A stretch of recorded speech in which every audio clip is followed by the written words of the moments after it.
परिचय बताइए। मैं सुरेंद्र ठाकुर और मेरे साथ अपना समिति के सदस्य लोग, हम सभी लोग जो है, मैं सुरेंद्र ठाकुर, प्रधान श्री कामनापूर्णी गौशाला समिति टूटू।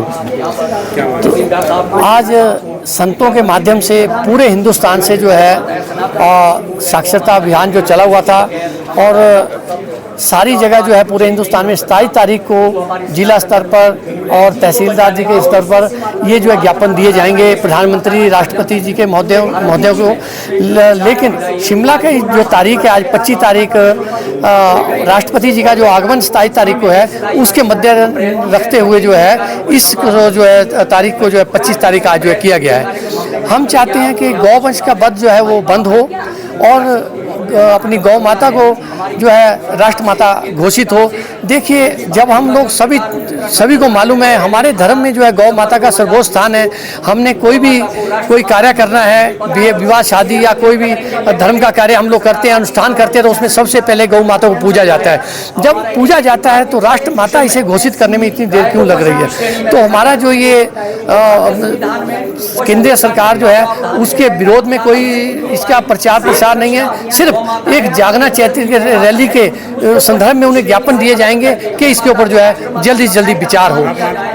देखिए, कुछ पार्टियों की मजबूरी हो सकती है, लेकिन इसमें मजबूरी नहीं आती, क्योंकि जो भी हिंदुत्व है, सनातनी है, सब लोग जो है गाय माता में अपने देवी देवताओं को देखते हैं। 33 कोटि देवता जो है इसमें निवास करते हैं। हम सभी लोग, आप भी इसी धर्म से, हम भी इसी धर्म से, तो सभी को मालूम है सुबह भी हम जो है जब खाना बनाते हैं तो पहली रोटी गाय के लिए रखते हैं। तो कुछ हमारे अंदर धर्म भावना तो है, तो इस भावना को हम जो खुलकर सबके सामने रखना चाहते हैं और इसीलिए हम चाहते हैं जो नई पीढ़ी भी है वो भी इसमें बढ़ चढ़कर जो भाग ले। और हमें उम्मीद है कि जो केंद्र सरकार है इसके ऊपर जो है संज्ञान जरूर लेगी। जा रहा है, क्या विषय है, क्यों शामिल किया गया? जी, इसका मेन विषय ये है कि बड़े दुर्भाग्य की बात है, जिस भारत को एक स्वतंत्र भारत या सनातनी भारत कहते हैं, उस भारत में प्रतिदिन 1 लाख गोवंश सरकारी वैध रूपी कत्लखानों में काट दिए जाते हैं। तो बड़े दुर्भाग्य की बात है। तो सभी संतों ने आज के 7 महीने पहले पावन पवित्र वृंदावन की भूमि पर बैठ के अभियान चालू किया है। ये अभियान कोई आंदोलन नहीं है, ये अभियान अपनी ही सरकार के प्रति एक प्रार्थना है कि हम सब भारतीय चाहते हैं गो हत्या बंद हो और गौ माता के लिए कड़े कानून बने।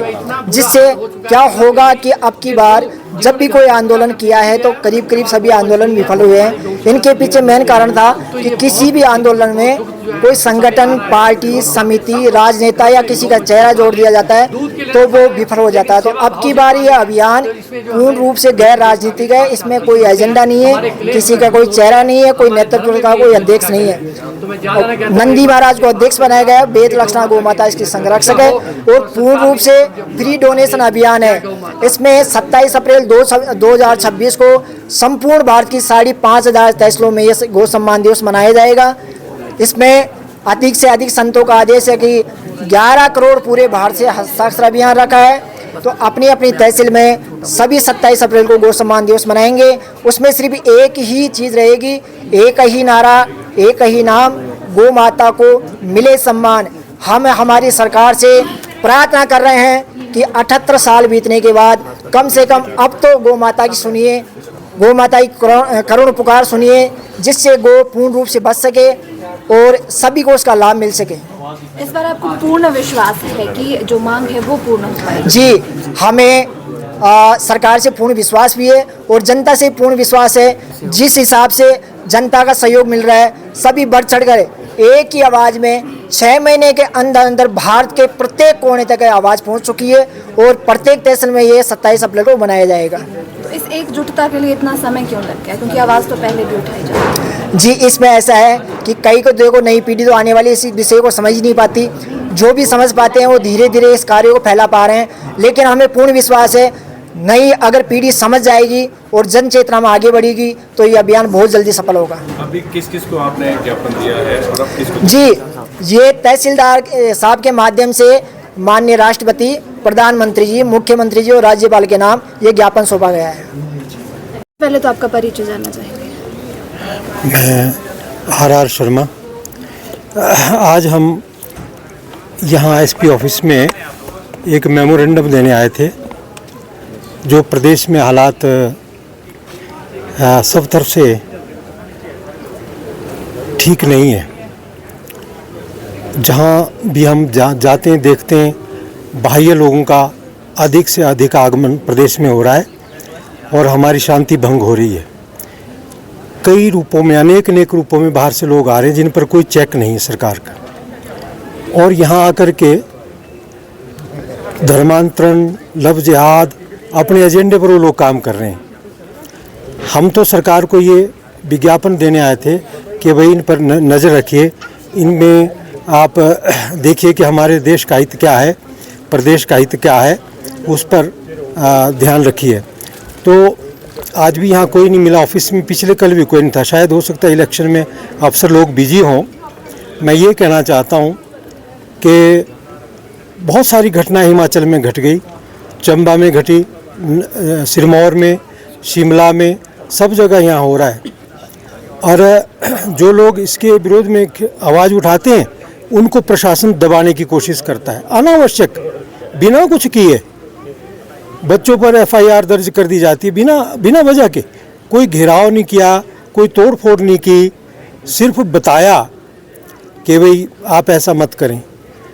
लेंसकार्ट का जो मामला है, एक CO ये कह रहा है कि भाई आप जो है मांग में सिंदूर ना डालें, बिंदी ना लगाएं, कलावा ना पहने, और जो हमें सुनने में आया है आप गोल टोपी लगा सकते हैं, आप बुर्का पहन सकते हैं। मुझे समझ नहीं आता कोई एम्प्लॉयर अपने सबॉर्डिनेट को ऐसा कहकर वो क्या कहना चाहता है। अर्थात उनका एजेंडा है कि जो छोटे मजदूर आदमी है, छोटी छोटी नौकरियां कर रहे हैं प्राइवेट में, उन पर वो दबाव बना रहे हैं कि वो कन्वर्ट हो जाएं, सनातन के को छोड़ करके इस्लाम में आ जाएं। इसलिए वो बुर्के के लिए प्राथमिकता दे रहे हैं कि बुर्का पहन कर आइए। तो ये कहाँ का इंसाफ है? ये देश में क्या हो रहा है? ये भारत में क्यों नहीं समझते ऐसा कि ये देश हिंदुस्तान है, सनातन है, ये हिंदुओं का है। ये आज से नहीं है, ये युगों युगों से है ये हमारा देश।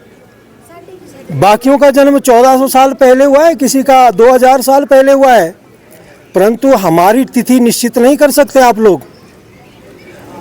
हमारे रीति रिवाज, हमारी परंपराएं सनातन काल से है। और जो ये मांग में सिंदूर डाला जाता है, ये मांगलिक चिन्ह है, प्रतीक है, ये मंगल का कार्य का, मांगलिक कार्य का, शुद्धता का, पवित्रता का। मस्तक में तिलक लगाया जाता है, ये भी उसी का प्रतीक है। कलावा भी सुरक्षा का प्रतीक है। तो बिना वैज्ञानिक जांच पड़ताल के किसी की परंपरा पर कुठाराघात करना, ये हमारे मौलिक अधिकारों का हनन है। जब हम किसी से ये नहीं कहते कि आप बुर्का क्यों पहनते हो, हम किसी से नहीं कहते, हम किसी को नहीं कहते तुमने क्रॉस क्यों लटकाया हुआ भाई अपने गले में, क्यों, ये गलत बात थी, हम भी कहेंगे। पर हमारे ऊपर ये बातें कही जाती है, जिसका मुझे बड़ा दुख है। स्वतंत्र भारत में ऐसे जो काम हो रहे हैं ये गलत हैं, इसका हम हमेशा विरोध करते हैं।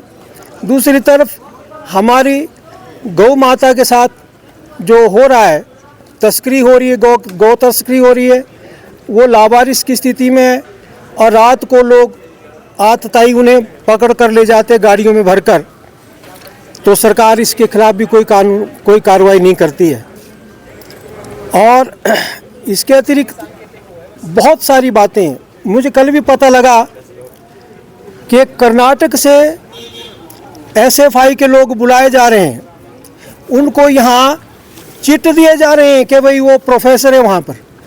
यहाँ जो एजेंडा पर काम करने वाले लोग विश्वविद्यालय में है, वो उन्हें क्लासरूम में भेज रहे हैं प्रोफेसर बनाकर। वो कह रहे हैं कि ये विजिटिंग प्रोफेसर है, और वो प्रोफेसर क्लासरूम में वहाँ बताता है बच्चों को कि हिंदुओं की परंपरा में दक्षिणों से राम काल्पनिक है। वही बातें करी जा रहे हैं जो प्रचलित नहीं है। क्या वजह मानता हूँ कि अब जिनके जो समाप्ति के कगार पर हो चुके हैं, साम्यवाद दुनिया से नष्ट हो रहा है। क्यों? बिना कारण के, क्योंकि वो इलॉजिकल बात करता है, लॉजिक नहीं उसके पीछे। सर, जिस तरह से मामले इसी पर तो हम विरोध कर रहे हैं। गाय का सम्मान नहीं करते। गौ ब्राह्मणाय हिताय जगतिधाय कृष्णाय गोविंदाय नमो नमः, ऐसे भगवान कृष्ण ने अवतार लिया, गोपाल बनकर के आए वो गौ रक्षा के लिए, और आज उस गौ की वो बर्बादी है। सर अगर ये दल अपनी कार्रवाई करेगा समय के साथ वो अपनी योजना बनाएगा। और मैं विश्वविद्यालय के मामले में भी ये कहना चाहता हूँ कि वहाँ जो सो कॉल्ड प्रोफेसर है भर्ती की और राजनीतिक पार्टियों ने, वो बाज आ जाएं, और वो क्लासरूम में जो उन्होंने एजेंडा वहाँ फैलाया हुआ है किसी पर्टिकुलर विशेष विचारधारा का, अनावश्यक, बिना उसके हमारे बच्चों को वहाँ विद्यार्थियों को विद्या देने के लिए है। विश्वविद्यालय पढ़ाई के लिए था, ना कि राजनीतिक एजेंडे के लिए था। और राजनीतिक एजेंडा वहाँ चल रहा है कई दिनों से। बच्चे वहाँ सफर हो रहे, क्लास छोड़ के बाहर आ रहे हैं जो उसका विरोध कर रहे हैं, फिर उनके ऊपर दबाव डाला जा रहा है कि हम तुम्हें निष्कासित कर दिए जाएंगे। तो ये मैं सरकार से ये कहना चाहता हूँ। मैं गवर्नर साहब के पास भी गया था, वो नहीं मिले, कि विश्वविद्यालय के वाइस चांसलर को वार्न किया जाए कि वो अपने क्लासरूम में देखे क्या हो रहा है उनके क्लासरूम में, वो किसने लागू किया उनको, कौन है वो लोग। यदि वो स्पेशल किसी विषय पर पढ़ाते हैं तो वो विषय पर पढ़ाइए। और मैं ये चाहता हूँ विश्वविद्यालय में कमरों में व्यवस्था की जाए ऑडियो वीडियो की, ताकि जो पढ़ा रहे हैं वो क्या पढ़ा रहे हैं और बच्चों को जो पढ़ाया जा रहा है वो क्या है, वो हमारे सामने आए। वो सिलेबस क्या है, मेन पॉइंट क्या है और पढ़ाया क्या जा रहा है, वाई अदर देन सिलेबस, वो कहाँ की बातें किए जा रहे हैं। तो ये एजेंडा नहीं चलेगा। आप सिलेबस पढ़ाइए, जो आपका ड्यूटी है, जिसके लिए आपको वेतन मिलता है, हम लोग टैक्स पेयर जो वेतन दे रहे हैं उनको, उसके अनुसार काम करें। पार्टीबाजी का एजेंडा विश्वविद्यालय में नहीं चलना चाहिए किसी भी स्थिति में, किसी भी पार्टी का। वो सिलेबस का काम है, वो सिलेबस को पढ़ाएं।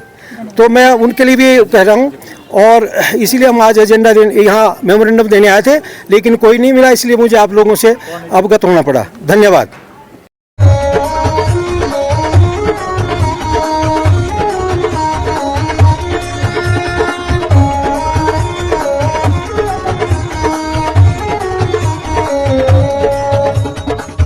नमस्कार, मैं Alka Bhardwaj, principal Gurukul international school Kunihar.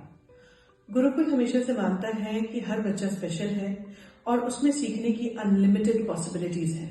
हमारे पास डेडिकेटेड स्टाफ है जो कि बच्चों को सिर्फ बुकिश नॉलेज ही नहीं देते, बल्कि उनके ओवरऑल डेवलपमेंट पे काम करते हैं और मॉडर्न एजुकेशन टेक्नोलॉजीज के साथ बच्चों को पढ़ाते हुए उन्हें संस्कार भी देते हैं। मैं आपको बताना चाहूंगी कि नेक्स्ट सेशन के लिए एडमिशन शुरू हो चुकी है, जिसमें कि इस बार हम ग्रेड नर्सरी से ग्रेड 1 तक नई एडमिशन पे एडमिशन फीस नहीं ले रहे हैं और ग्रेड 2 से ग्रेड 10 तक एडमिशन फीस पर 50% की छूट है। ये आपके बच्चे के लिए एक बहुत ही सुनहरा अवसर है। मैं आपसे रिक्वेस्ट करूंगी कि आप आए और एक बार जरूर गुरुकुल इंटरनेशनल स्कूल कुनिहार को विजिट करें। धन्यवाद।